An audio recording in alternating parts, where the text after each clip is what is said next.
আসসালামু আলাইকুম। সেদিন আপনাদেরকে বলছিলাম এখানে ন্যায্য মূল্যের বাজার বসছে। তা আজকে প্রথমবার, অবশ্য আজকে না, সেদিনও আমার হাজব্যান্ড একটা সবজি আনছিল। যদিও বলা হচ্ছে এখানে ন্যায্য মূল্য, কিন্তু আসলে ন্যায্য মূল্যের না, বাজারে যে দাম সেই দামেই রাখা হয়।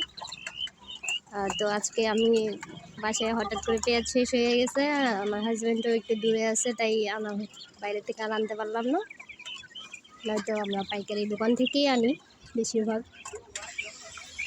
তো যেহেতু আমার হাজব্যান্ড দূরে আছে, এই জন্য আমার ছোটো বোনকে পাঠিয়েছি 1 কেজি পেঁয়াজ আনার জন্য। এই যে দেখেন, বেছে দিচ্ছে আমার বোন, সময় আনতেছে পেঁয়াজ। বাজারগুলো কিন্তু মোটামুটি অনেক ভালো, খুবই সুন্দর আর সতেজ, মানে তরতাজা সব কিছু। পেঁয়াজগুলোও নতুন, আলুগুলোও নতুন, মানে নতুন আলু যেটা উঠছে সেটাই। তো